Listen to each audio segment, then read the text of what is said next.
Olá, boa noite a todas que estiverem nos acompanhando. Me parece que eu estou sozinha ainda, mas eu vou tomar o meu cafezinho. Este é mais um café com leite materno.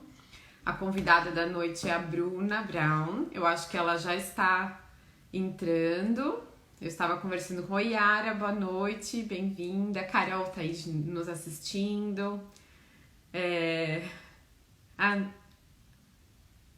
A tem bastante gente entrando. E aí a Bruna não entrou ainda, mas já deve estar chegando. Eu estava conversando com ela agora.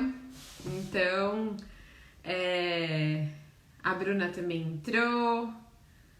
Spielspüren, Spuren, eu sempre falo errado essa entonação, mas eu recomendo que vocês olhem no perfil dela. Ó, a Bruna chegou.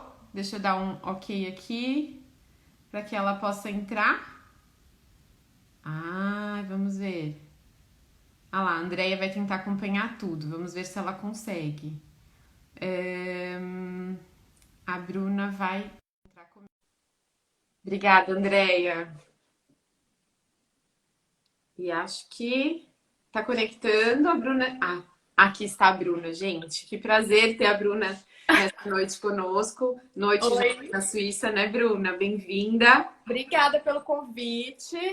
Gente, a Bruna, ela é maquiadora profissional.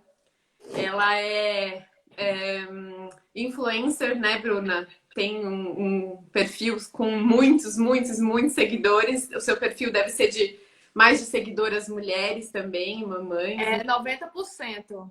90% da. Eu acho que os 10% são meus amigos. Ah, você tem muitos amigos, então, e da forma como eu vejo que você é querida, eu acredito que tenha muitos e muitos mesmo, né? Isso é É bacana. maioria mãe, né? Mulher, né? Uhum.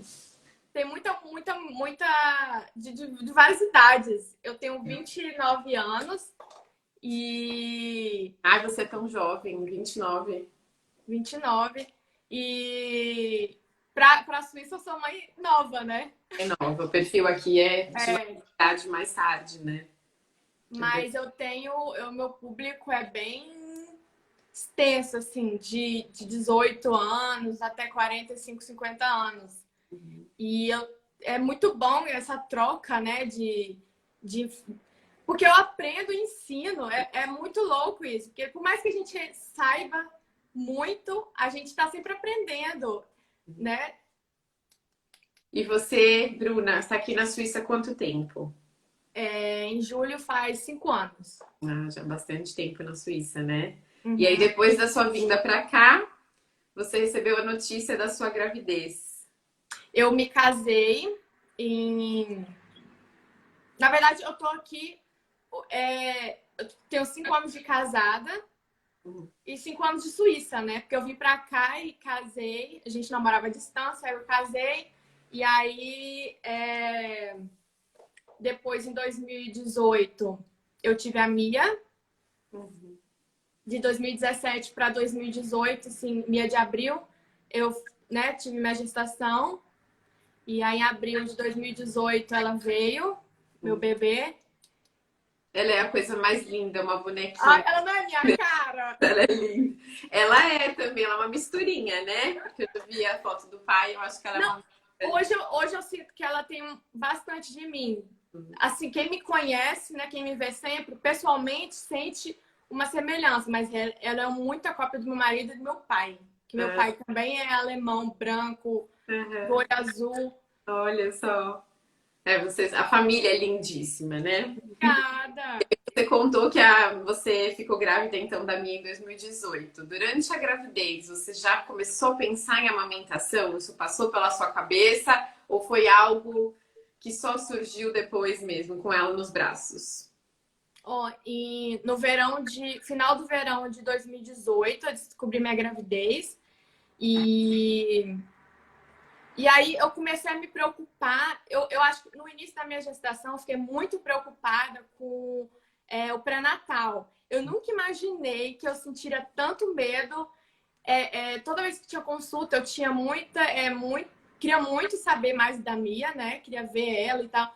Mas eu tinha muito medo de que algo não tivesse legal. E aí eu cuidei muito da minha alimentação, eu olhei, sabe, eu controlei direitinho para consumir as vitaminas e tal, tal. E aí eu acho que no final da gravidez, lá para janeiro de 2018, eu comecei a pesquisar mais sobre sobre a amamentação. Uhum. Como é que eu poderia preparar o meu seio, sobre minha alimentação, as vitaminas. E aí comecei a perguntar mais para minha médica. E me diz uma coisa, o que você descobriu? Se precisava preparar o seio ou não? Então, eu li, existem matérias e matérias, né? Muitas matérias diziam que eu deveria preparar o meu seio de várias formas, caseira, com pomada e tal.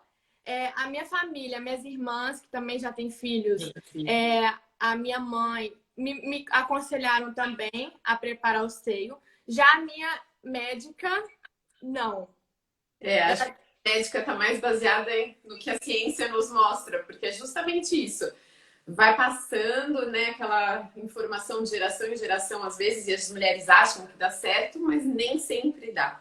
Então, hoje em dia, na verdade, não há necessidade. Tem algumas técnicas, na verdade, que trazem mais problema para o seio, por exemplo, machucam o mamilo, e então não é desejado que a mulher faça.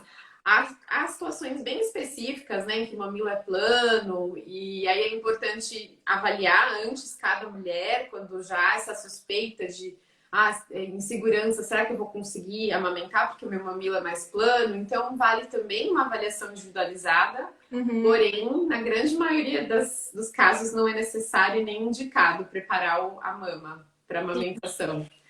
E aí você se informou... Exatamente o que a minha médica, né, me disse. Que o meu seio, o meu bico já era perfeito, que eu não deveria fazer nada. Muito. Até a confiança nesse momento, né? Não, e engraçado que aqui, quem mora aqui, muitas mães grávidas me escrevem e dizem que a consulta médica é muito rápida aqui na Suíça. E que os médicos são muito diretos e frios, né? Mas eu comecei a reparar, exatamente o que o meu marido me disse também, que se tá tudo bem, não tem necessidade de ficar prolongando assunto desnecessário, sabe? Não adianta, pra que ela vai ficar me explicando tanto tempo sobre algo? Assim pensam eles, né? Então as pessoas acham que... Aí eu fiquei pensando, nossa, só isso? Eu li tanta coisa e a médica fala, não. É que, na verdade, você não precisa realmente fazer nada. Mas a informação que essa mulher já deveria ter durante a gestação e que é poderosíssima para esse primeiro momento, logo que o bebê chega, né? Essa informação ela deveria vir. Então, quando se pensa em preparar para a amamentação, não deve ser algo físico ali, mas sim em termos de vem depois, fazer, né? E até talvez na sua rotina. Então, por exemplo, eu não sei como você se organizou em casa, se você tinha uma rede de apoio, mas isso ajuda demais, ainda mais pra gente aqui na Suíça, né? Ter comida preparada para quando o bebê fosse chegar. Como é que você fez com isso tudo, Bruna? Então, os meus pais não puderam vir, né? E a minha irmã, que mora na Espanha, ela disse que com certeza ela viria e a gente organizou para ela poder vir. E então eu fiquei muito mais tranquila porque eu sabia que esse lado da casa, porque a gente pensa em tudo, né? A gente fica preocupado com tudo. Ai, meu marido não vai ter o que comer, mas que ele sabe cozinhar. Mas aí, o que eu vou comer? Não vou ter tempo para nada e realmente eu não tenho tempo.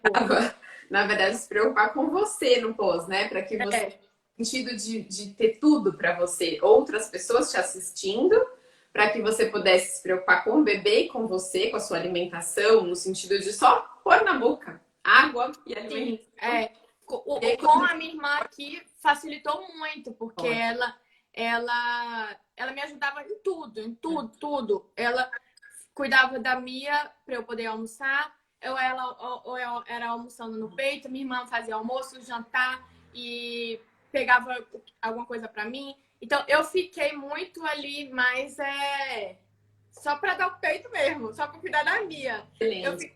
É o ideal. Muito bom, É. As gestantes nesse atual momento têm estado bastante preocupadas aqui na Suíça, porque com as restrições migratórias, né? Migratórias não, de entrada no país, a família talvez não consiga vir. Então, essas mulheres não vão ter essa rede de apoio nesse momento, que é fundamental. Então, há outras possibilidades, como ir congelando comida agora, né, durante a gestação, para depois já ter um alimento. E conversar muito com o parceiro, para que nesse momento de dificuldade você tenha a assistência que é necessária, né? Porque. Exatamente. Meu marido, ele foi maravilhoso, assim. Sem ele e a minha irmã, eu acho que eu me senti segura, sabe? Eu senti que eu tinha uma força ali comigo. Então, eu acho que isso Nossa Senhora, é fundamental. Você não se preocupar com mais nada, né? Se preocupar em alimentar o neném, cuidar do bebê. E descansar, né? Comer e se hidratar bastante. Então, Exatamente. os aspectos mais importantes nesse primeiro momento, né? E no hospital, como foi tudo? Então, você não, como foi? A sua gestação foi por 40 semanas e você teve, como foi seu parto, assim, em termos gerais, para a gente chegar na amamentação? Olha, a minha gestação durou 41 semanas Hum. certinho. No dia que eu fiz 41 semanas, eu fui à médica. Eu estava indo a cada 2 dias. A partir de 39 semanas, eu estava indo a cada 2 dias. E aí, quando eu fiz 41 semanas, eu não sentia nada, nada. Fui na médica, ela falou, não, relaxa, vai caminhar um pouco. E aí, aí eu caminhei o dia inteiro. Eu fui pra cidade, o dia tava bonito, bati perna. E aí, à noite, eu comecei a sentir algumas contrações. E aí, eu comecei a ter um pequeno sangramento. E aí eu fui pro hospital, a gente ligou, fomos pro hospital. E aí, nisso, a minha bolsa estourou no hospital. Que bom. Uhum. E aí, eu fiquei mais ou menos entre 12 a 13 horas, assim, em trabalho de parto. E... Exausto depois, né? Não. Aí a médica me deu uma... Não é anestesia, como é que chama? É tipo anestesia, não é? Você vai controlando. Aqui eles têm um outro. Não era para tirar Era só para dar uma aliviada, mas eu ainda sentia tudo. Não, então foi a epidural, né? Eu acho que você. Isso. Uma analgesia. Mas isso foi. Você ia controlando conforme você sentia mais dor, porque o efeito é muito rápido, né? A PDA, obrigada. Estão nos ajudando. Exatamente. E aí, depois, a PDA, 1 minuto de alemão. PDA. E aí, isso foi depois de 7 horas, assim, né? E aí, depois disso, eu lembro que... Aí, isso era entre 11 horas e meio-dia do dia 11. A EBAME, né, ela disse que a Mia já estava ficando muito cansada. E eu estava também, né, muito cansada. E aí, que a Mia, por ela ser muito grande, ela não estava conseguindo abrir espaço e sair. E aí ela tava ficando muito cansada e para evitar uma cesariana, né? Depois de tanto tempo, eles iam me dar uma forcinha, que foi o pequeno corte, né? Eles deram um pequeno corte para ajudar a gente. E aí nisso foi. Antes? Hã? Você já sabia dessa possibilidade antes? Sabia. Antes, quando eu estava grávida, a gente foi ao hospital, conheceu o hospital. Conversamos com os médicos, enfermeiros. A minha médica também me explicou muito o que poderia acontecer. Eu estava muito aberta assim, a o que fosse melhor pra gente. Mas eu queria muito, muito ter o parto normal. E graças a Deus deu tudo certo. E a Mia nasceu linda, cabeludinha e gordinha. E aí, logo que ela saiu, toda aquela dor passou, né? Maravilhoso, assim, muito emocionante mesmo. E aí depois, quando ela saiu, já colocaram ela, né, no meu seio, colocaram ela deitadinha em cima de mim, aí colocaram ela em cima do Patrick. E aí Ela mamou nesse primeiro momento? Ela foi até como foi. essa.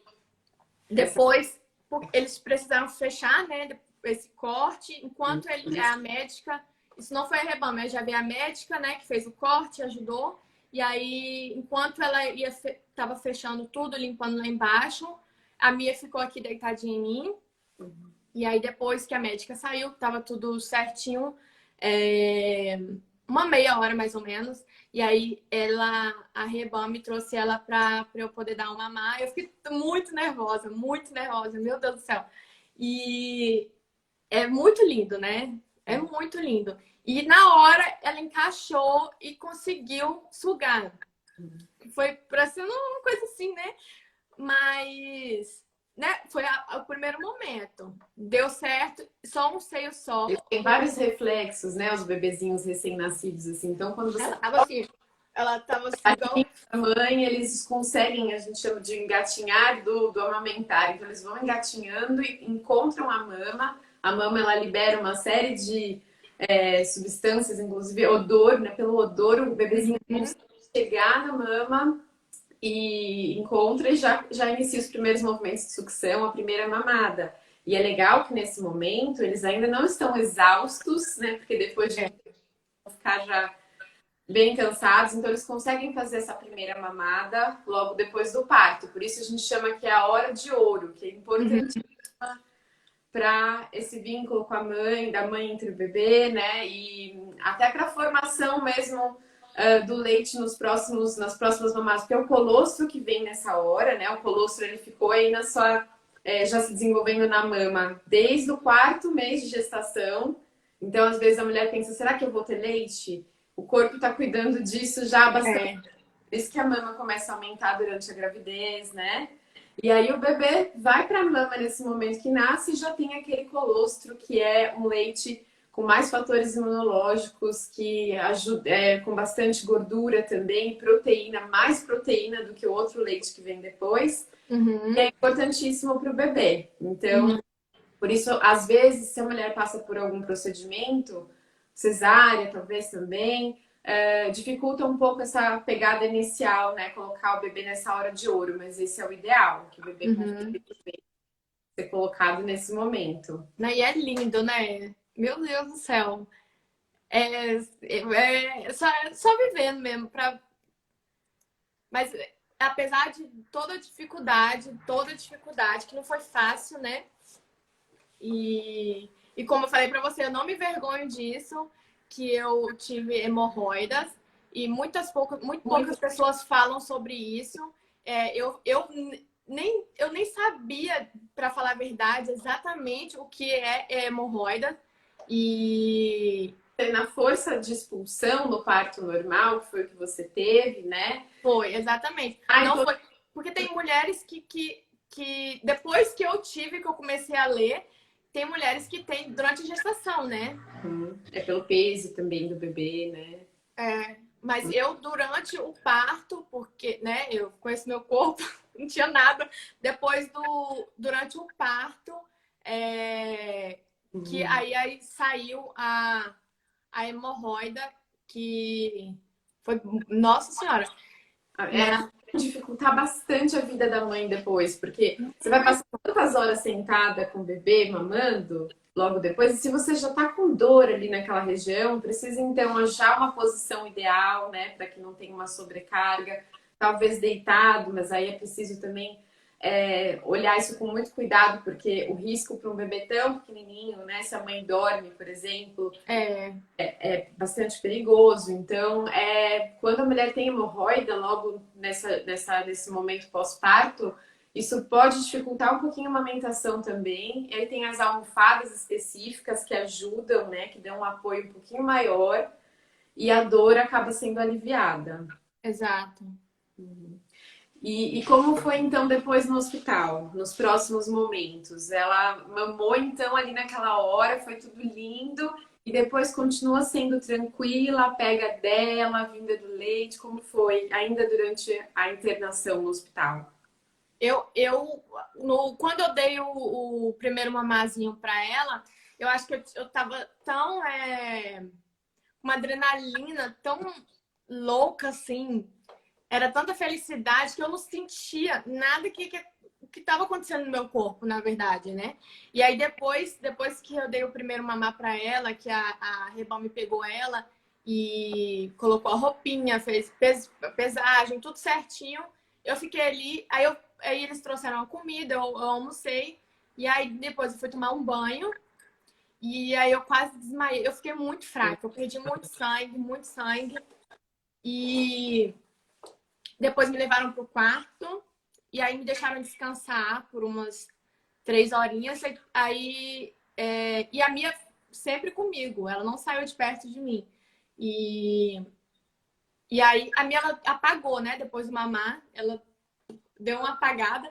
E aí à noite, meu marido eu não consegui o quarto que meu marido, porque aqui você tem vários, tem como escolher, aí você tem um quarto que é para uma pessoa só, para duas ou várias, que o marido pode dormir ou não. Nesse dia o hospital estava muito cheio. Uhum. E aí eu tive que dividir o quarto com mais 2 outras mães.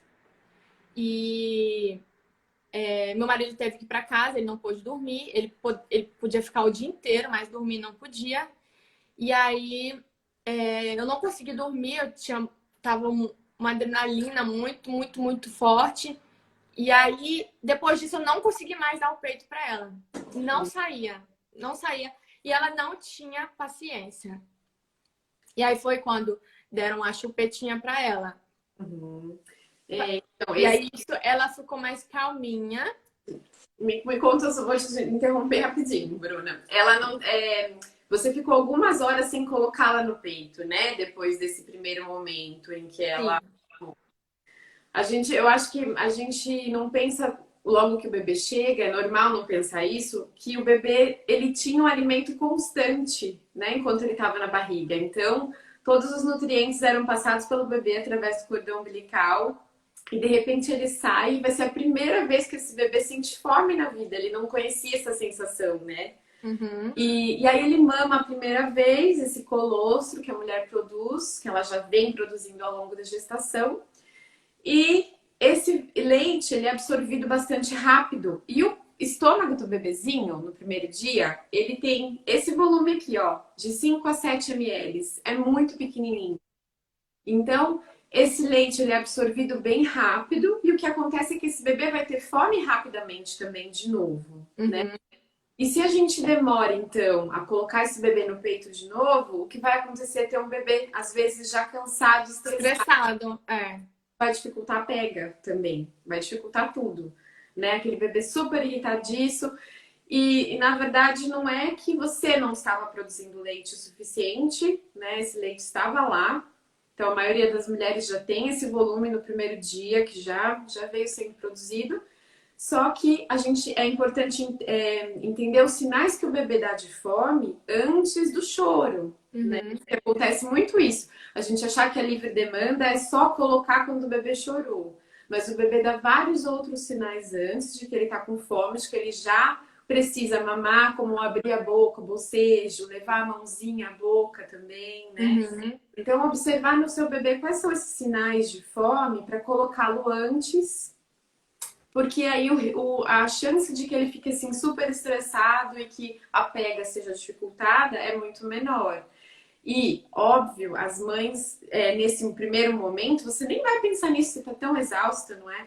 Acho que ajuda também essa informação antes do parto, né? E alguém ali para te auxiliar. E olhar esse bebê para você enquanto você tá descansando e falar, olha, agora já tá na hora de colocar ele no peito, não vamos esperá-lo ficar num estresse em que ele vai precisar de ajuda para fazer a pega e às vezes nem conseguir. Então deram a chupeta para ele nesse momento. O que acontece quando isso é feito? O bebê ele deixa de estimular a mama, né? Ele acaba tendo um outro objeto ali na boca, sendo que ele nem sabe ainda fazer a sucção, e aí já é dado um outro objeto que é totalmente com uma forma diferente, textura, temperatura, tudo, e aí o bebê vai para a mama depois e é talvez mais difícil até para ele.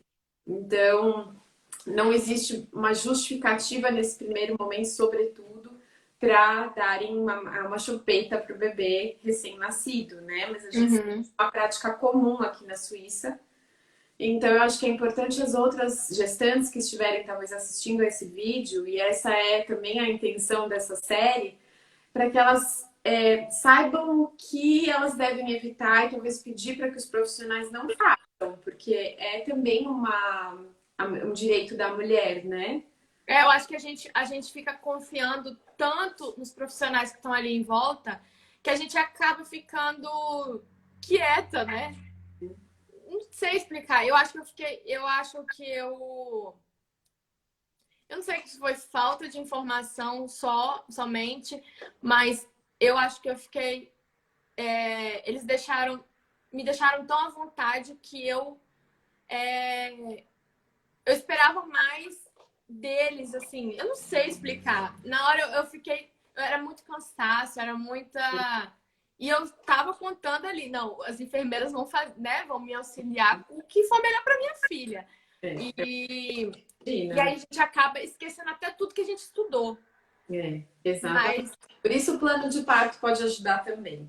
Quando você já prepara tudo antes e conversa com o profissional da saúde que vai depois te acompanhar, né? E com o marido, com o parceiro. Então, ter alguém ao seu lado que nesse momento de fragilidade vai te ajudar a seguir o que você desejaria, né? Você já tinha pensado antes, isso é muito importante. uhum, exatamente.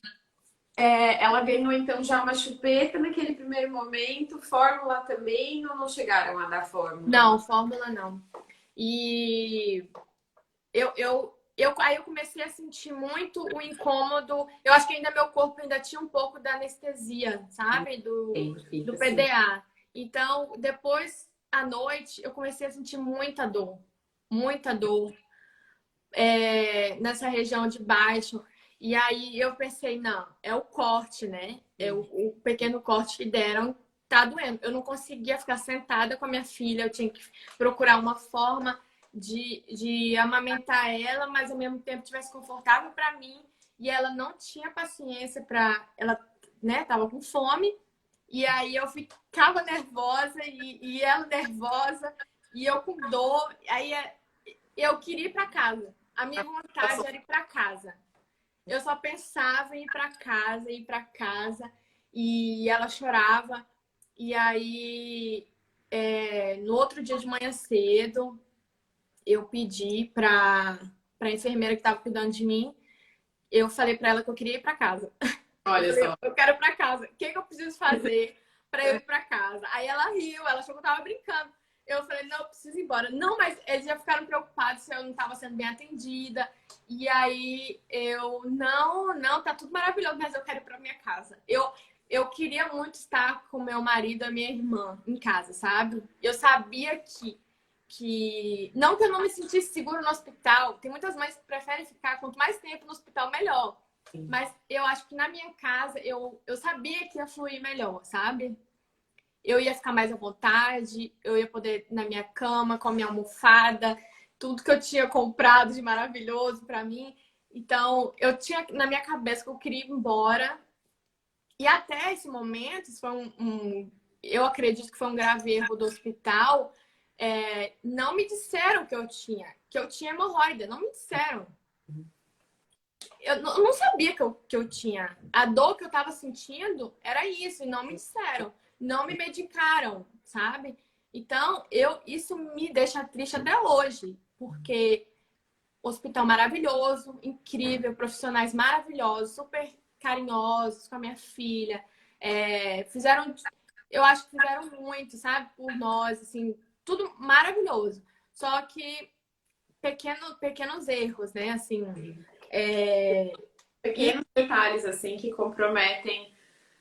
que poderia ter feito uma diferença. Eu acredito que se eu tivesse sido medicada, algo teria mudado, sabe? As medidas não medicamentosas, como a própria almofada, ajudam muito também, né? E aí você foi para casa, então, no segundo dia, logo após o parto. Eu passei uma noite no hospital. Eu tive a minha no dia 11, meio-dia e 40. E no dia 12, 1h da tarde, eu tava indo embora. Tá. E aí, meu marido ficou passado, assim, você tá doida? Não. Mas antes de ir embora, a gente passou, né, eu passei por uma ginecologista e a Mia passou pelo pediatra, ela perfeita. E aí passei pelo ginecologista, ele não me disse nada da hemorroida. Nada, nada. E não é né, pelo alemão, porque eu entendo alemão muito bem. Fluente em alemão. Isso eu também gosto muito. Não ter uma barreira linguística nesse momento. Isso pra você não impactou em absolutamente nada, né? Não me disse nada. E então. Você já tinha organizado uma rebana? Agora, eu fico pensando que. Eu penso também que talvez. Né, eu fico procurando. Meu marido fala que eu sou muito boazinha. Não, não é boazinha, mas eu fico tentando achar uma explicação. Talvez a pessoa que me olhou, né, que conferiu tudo, talvez essa pessoa já pensava que eu já sabia disso, que o médico, outro médico já tinha me falado sobre isso, sabe? Não sei, eu não sei. Mas depois disso eu fui embora para minha casa feliz da vida.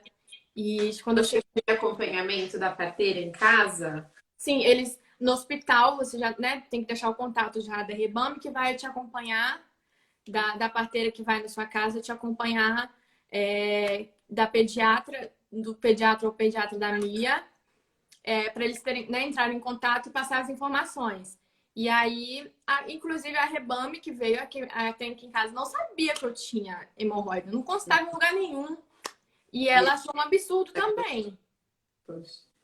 Então, eu vim para casa sem saber o que estava lá embaixo, o que tinha lá embaixo.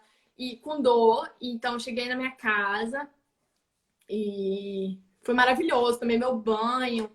E no hospital, eu tomei o banho só depois do parto, né? Em casa, eu pude tomar meu banho. Meu peito inchado, enorme. Nesse momento, no segundo dia, já estava enorme seu peito. Seu seio já estava... Enorme, enorme. Olha só. Dava para ver as veias, assim.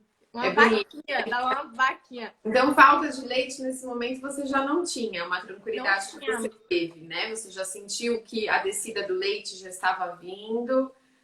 Sim. E aí você continuou colocando a Mia para mamar com qual frequência? Como foi? Era o tempo todo. O tempo todo. A minha irmã, né, que tem 2 filhas, ela me dava dicas, me ajudava. Ela tinha uma paciência enorme e tentava me acalmar, porque eu sou muito ansiosa. E aí a Mia chorava muito, aí ela acalmava a Mia, saía com a Mia um pouco de perto de mim, acalmava ela, voltava. E a gente ficava o tempo inteiro nisso, tentando. E foi muito, muito difícil. Foi muito cansativo para mim e para Mia também. Até que minha irmã disse, Bruna, pede o Patrick. Primeira semana, justamente por isso, porque como eu mostrei, né, o estômago do bebê no primeiro dia é super pequenininho, com a sequência. No primeiro dia ele tem assim de 5 a 7 ml, então precisa mamar com uma frequência muito grande. No terceiro dia, ele já vai aumentar aqui para 30 ml. Aí você consegue ter um tempo um pouquinho maior entre as mamadas, né? Mas mesmo uma mamada tão frequente é que vai fazer com que o mamilo e a areola sejam estimulados, com que esse seio seja estimulado para produzir ainda mais leite. Não é exaustivo, mas essa é a normalidade. E aí o problema é que eu acho que quando a gente não está preparado para isso, a gente fica com tanto medo de não ser suficiente o leite, já que é tão frequente, que a gente diz, eu não estou dando conta, né? Então meu leite não meu leite está fraco, ou, né? Mas a gente sempre acha que o nenê tá chorando, tá com fome, né? Acho que todo choro é fome, mas como a Rebame mesmo disse também, Bruna, ela vai chorar porque ela tá num lugar novo e que tá estranho, alguma coisa tá incomodando, muita luz, ou simplesmente por isso, não é? Sabe? Mas eu senti todo o preparo que eu tive, todo o meu preparo, eu não sabia nada. Mas o apoio da sua irmã também, do seu marido, e passou por essa primeira semana que eu acho que é a mais difícil. Não, eu acho que os primeiros 3 dias, assim, foram bem, bem, bem difíceis, assim. É bom você falar dos 3 dias, porque A partir do quarto dia é que realmente o leite desce, que é a pojadura que a gente fala. Então, nesse momento, tudo fica bem mais fácil, porque o volume é maior, né? É também necessário pôr o bebê com muita frequência, porque essa mama cheia, se ela não é esvaziada, ela pode engurgitar, e isso acontece com uma frequência grande, com várias mulheres nesse período inicial, às vezes é preciso até ordenhar, né? Uhum. Mas muda bastante já a partir do E quarto. exatamente, a minha irmã, inclusive, comprou uma bomba, né? Essa manual, para poder me ajudar, estimular, né? E aí, com a ajuda da minha irmã e da Rebama, a gente foi tentando a pega. Ela teve muita dificuldade com a pega. Apesar de que meu bico era ótimo, assim, sabe? Ótimo, bastante bico. Só que ela não tava conseguindo fazer a pega direitinho. O posicionamento que o bebê E precisa. aí o leite não sai, né? E ainda você estava numa posição, você já estava com dificuldades nessa posição sentada, com dor, né? Então, isso também compromete bastante. Às vezes, se a mulher está super tensa e precisa, então, que o bebê seja colocado de uma forma muito certinha para que a pega esteja correta e ela consiga realmente esvaziar a mama e ficar tranquila. Então, nessa hora foi ótimo que você tenha contado com a ajuda da sua parteira para te assistir. Sim. Eu acho, eu para te falar a verdade, antes de ter a Mia, eu achava que era besteira. Uhum. Que ia ser. Aí eu, não, né? Não. Ela vai explicar o quê? Eu vou aprendendo. Mas aí, nossa senhora, toda a diferença. E eu acredito que. E eu acredito que se fosse uma brasileira, seria melhor ainda. E olha que você não tem barreira linguística, né? Por que você acha isso? O que você. Eu não sei explicar. O jeito, né, do brasileiro, a cultura, a forma de explicar. E a língua. Por mais que você fale muito bem, que você entenda a língua. Principalmente nesse momento que eu não queria estar preocupada em me concentrar para entender o alemão. E você tá exausta, né? Pra Porque mim é isso. Eu tô muito. quanto menos estresse, melhor. E a gente sabe que, por mais que você fale muito bem, entenda muito bem, mas quando você vai falar de saúde, vai dependendo do tema que a gente vai conversar, dá uma dificultada, né? São palavras mais complicadas para explicar melhor. Tudo muda. Acho que a língua muda muito e o jeito do brasileiro, o jeito de explicar, o jeito de pensar. A minha irmã é muito fofa, super. Você acha que ela entendeu a importância que a amamentação tinha pra você? Que você já sonhava com isso desde a gestação, né? Já tinha idealizado. Você acha que ela entendeu isso para você, essa importância para você, que é culturalmente igual, por exemplo, para um suíço e para nós brasileiras, essa vontade de amamentar? Eu acho que ela entendeu de verdade no final, quando ela já quando já estava tudo muito maravilhoso, que eu já não precisava mais dela. Aí eu acho que aí caiu a ficha dela da importância que era para mim, não só para mim, como para minha irmã também, ela viu como minha irmã estava ali dedicada a me ajudar e que a gente queria muito. E a minha irmã amamentou muito tempo as duas filhas, então ela A sua irmã estava ali para te mostrar que era possível. é, E ela, a sua parteira, às vezes. ela queria o meu bem-estar. Então, se estava muito difícil para mim, então ela preferia que eu desse a mamadeira. Ela chegou a me perguntar algumas vezes se eu queria. Não, a primeira vez ela perguntou se era muito importante para mim amamentar. Sim. E aí eu disse que sim. Aí ela começou a me dar dicas. E aí, não que ela fosse contra a amamentação, mas ela viu como estava sendo difícil, então ela pensou, a mãe tá sofrendo pra caramba, né? Então, claro que o bem-estar da mãe é importantíssimo, que eu vou cuidar da minha filha. Mas nesse primeiro momento, sobretudo, dar uma mamadeira pro bebê pode dificultar muito a vida da mãe, por ele. Mas, O leite pode diminuir, o volume de leite produzido. Segundo, que o bebê ele pode alterar a pega e fazer fissura no mamilo da mãe. Então, machucar muito mais e piorar todo esse quadro, esse momento que já é tão difícil, né? Só porque foi introduzida uma mamadeira. Uhum. Então, essa orientação vinda de um profissional, a gente precisa ter um olhar muito cuidadoso para ela. Porque eu vejo que aqui acontece realmente essa preocupação, né? Ah, você vai ficar muito cansada, esse bebê tá sugando muito, dá uma chupeta para a mãe, para descansar a mãe, mas isso pode piorar muito para a mãe também, né? O ganho de peso do bebê pode ser impactado, porque ele tá sugando bastante ali na mamadeira ou na chupeta, e aí ele tá, sobretudo na chupeta, ele vai sugar bastante e ele vai mamar menos depois Uhum. no seio, né? Então o volume de leite total que ele recebe acaba sendo menor também, e Uhum. aí às vezes o bebê não ganha peso, a gente não sabe nem por quê. Então, tanto a chupeta quanto a mamadeira, elas precisam, a gente, enquanto, né, nós enquanto mães, aqui na Suíça, por exemplo, quando a gente recebe essa orientação, a gente precisa ter um olhar bastante cuidadoso para isso, né? Até que ponto isso realmente vai facilitar naquele momento só ali, mas vai trazer um monte de outras repercussões muito piores depois, Com certeza. né? Com E aí certeza. você conseguiu então passar por esse momento mais difícil, e a Mia, ela recebia então uma parte do leite, era o seu ordenhado ou era a forma que ela recebia por mamadeira? Os primeiros 3 dias, né, a gente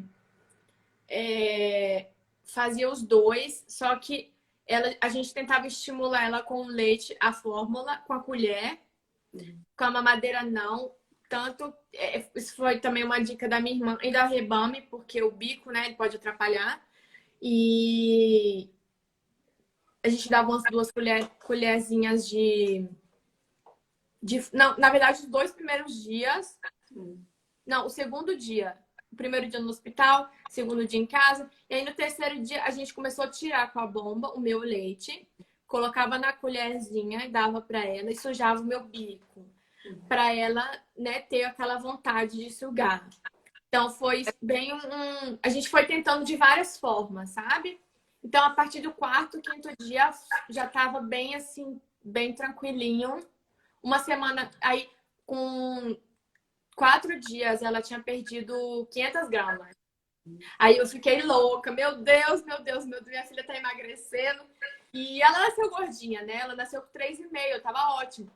E aí a Reba me explicou, né, que não tinha problema, que é normal. E aí, com 2 semanas, ela começou a ganhar peso e tava ótimo, sabe? Eu tinha também uma certa dificuldade em amamentar na rua, que eu tinha uma insegurança enorme. Eu tinha muita Vergonha insegurança. ou você tinha medo pela questão cultural, de ser uma imigrante amamentando na Suíça? Não, eu nunca Você... enxergo da forma de Uau. por eu ser imigrante, que eu vou ser a estranha. Mas se alguém enxerga, eu não tô nem aí.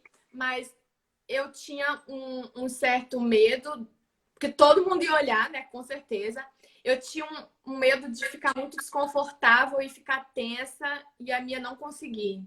E aí ela chorar muito e eu fico mais desesperada, sabe? Eu tinha um medo por isso.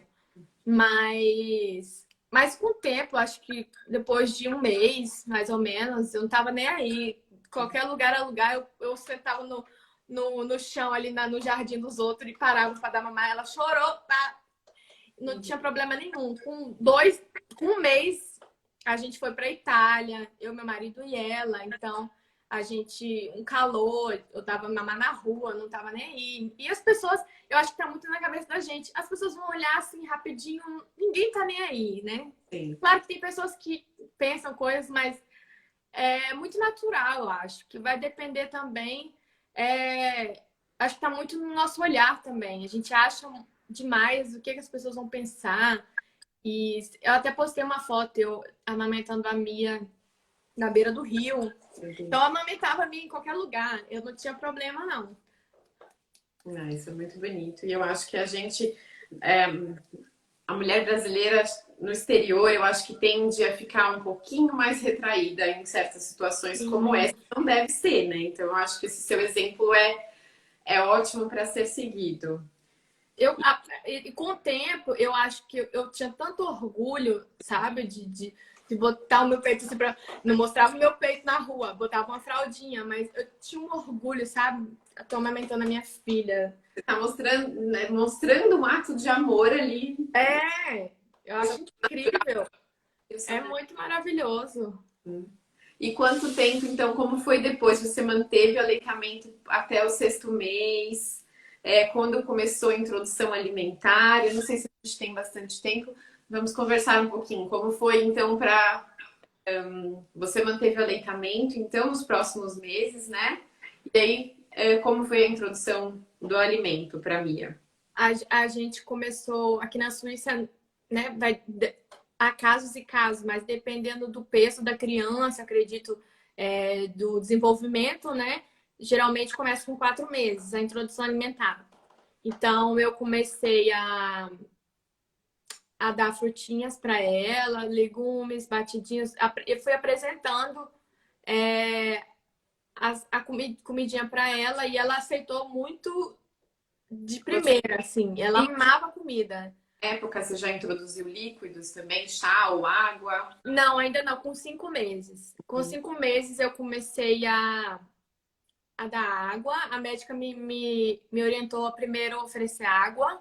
E assim que ela tivesse pegando um gosto por água, oferecer o chá sem açúcar.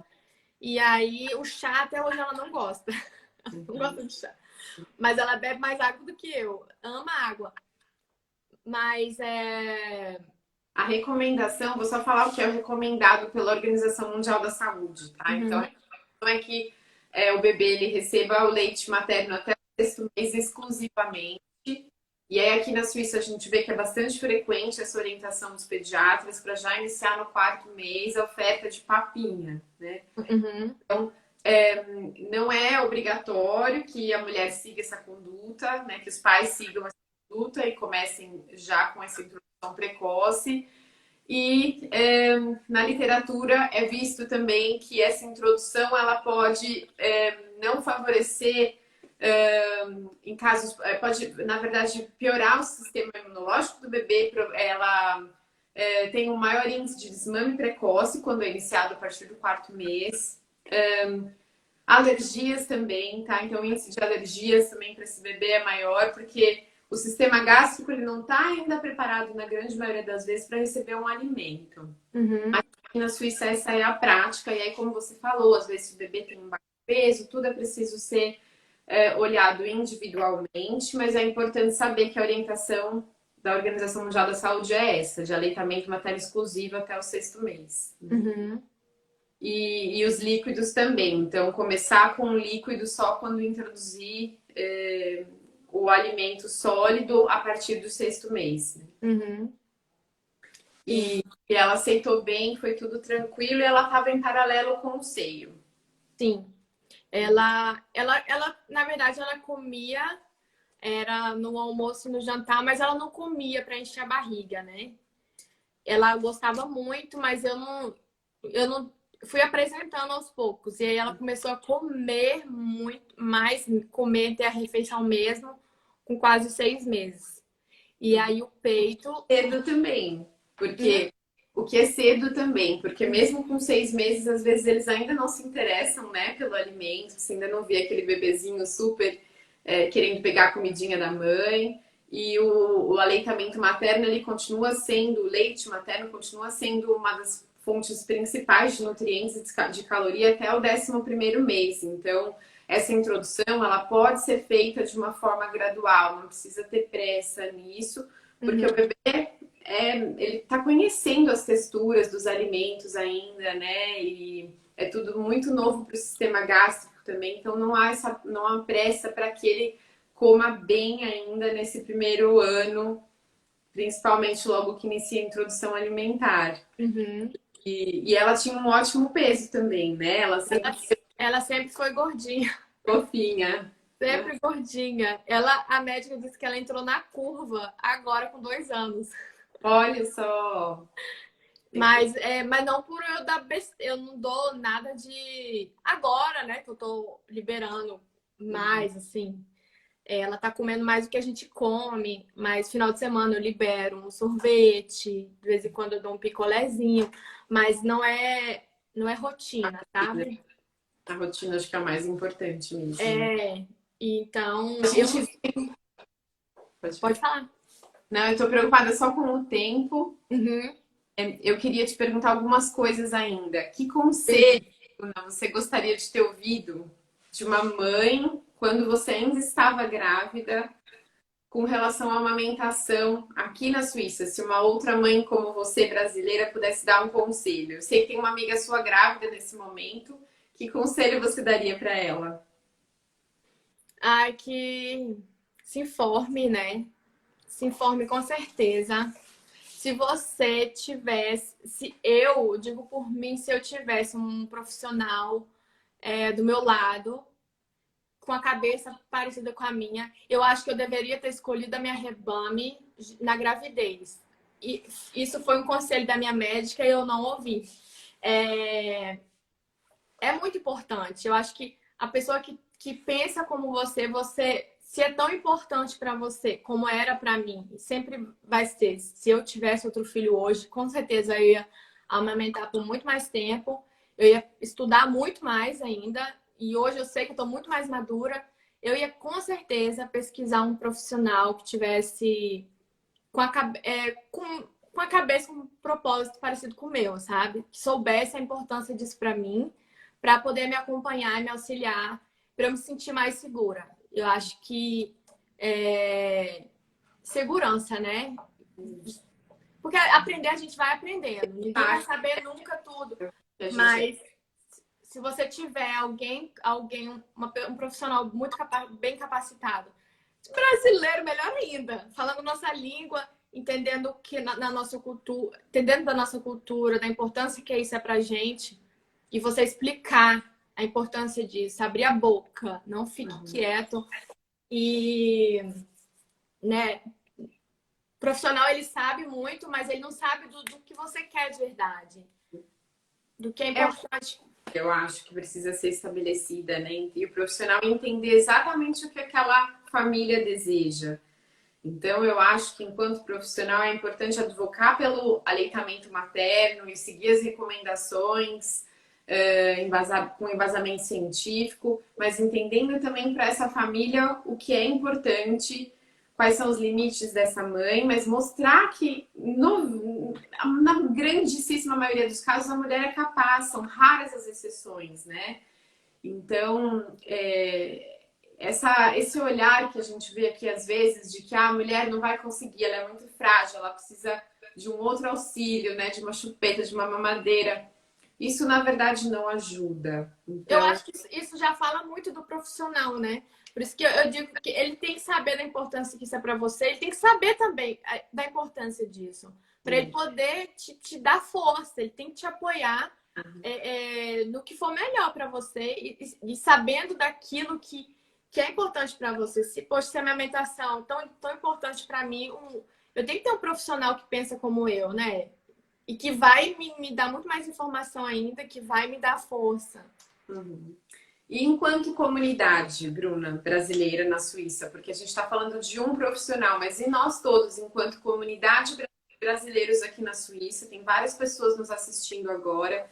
O que você acha que a gente poderia fazer para apoiar essas mulheres que estão aqui, às vezes, sozinhas, como nesse momento de Covid, para que a amamentação se estabeleça de uma forma ideal e idealizada por essa mulher também? Porque eu acho que cabe a todos nós também, né?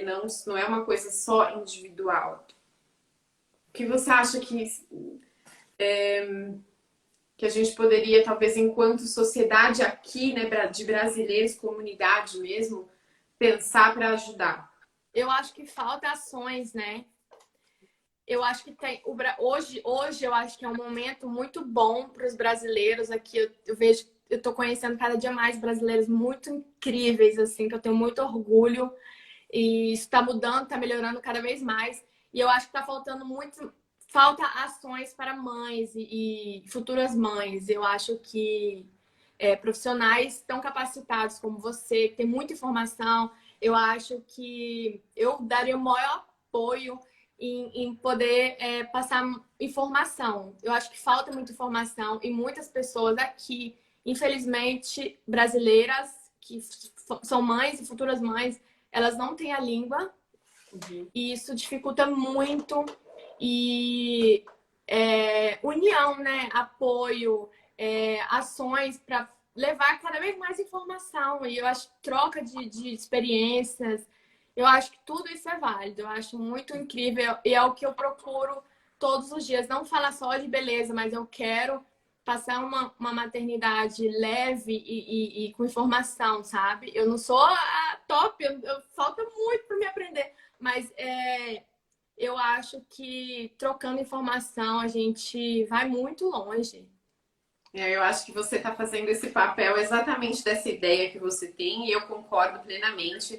Levar informação para essas outras mulheres, e você, como uma influenciadora, você tem esse poder também. Então, os grupos de apoio, então, uma mulher que fala talvez o idioma, poder auxiliar uma outra mulher que não compreende bem. Então, eu acho que despertar esse olhar na gente, de que aqui a gente tá todo mundo... Tá sozinha, a gente não tá sozinha nunca. Só, né? Então, eu gostaria de te agradecer já, porque você fez justamente isso, essa proposta de auxiliar as outras mulheres que estão aqui nessa mesma situação. Então, parabéns por você ter essa vontade de levar essa mensagem. Parabéns pela sua história linda com a Mia. Obrigada. Uma mãe maravilhosa. Obrigada. O maior orgulho da minha vida, né? Ser mãe. Uhum. E eu te agradeço muito, muito, muito pela oportunidade de passar. Ai, Jenny! Passar a informação, compartilhar. Nunca compartilhei nada do que eu compartilhei aqui hoje. Eu nunca falei. E é muito bom compartilhar e com você do outro lado explicando e mostrando, né? E eu espero que a gente possa ter outras lives com outros temas. É muito bom. Eu amo falar sobre maternidade. Ótimo. Você, tenho certeza de que inspirou muitas outras mulheres. Aqui a nossa lista tá cheia, todo mundo te aplaudindo. Eu não consegui ler os comentários, eu vi relatos. Eu não consegui ler nada, eu tô cega aqui com essa luz. Tiveram vários relatos bonitos. Olha, a Vivi contou do bebê dela, que ficou 4 dias internados e ela conseguiu amamentar por 1 ano e 9 meses. A Vivi que mora aqui na Suíça. Lindo. Várias histórias lindas também, que eu acho que precisam ser transmitidas, porque isso só fortalece a todas as outras mulheres, né? Gestantes, sobretudo. Uhum. Então, muito obrigada novamente. Obrigada, gente. Obrigada, viu, Rafa? Tá bem. Foi um prazer. Prazer também. Um beijinho na Mia, linda. Beijo, gente. Beijo, tchau, tchau. Muito obrigada. Tchau, obrigada a você. Eu gostaria de agradecer a todos que participaram agora da live, que acompanharam. Muito obrigada. Na sexta-feira nós teremos mais um episódio do Café com Leite Materno e eu convido a todos para estarem aqui novamente conosco às 19 horas. Um grande abraço e boa noite a todos.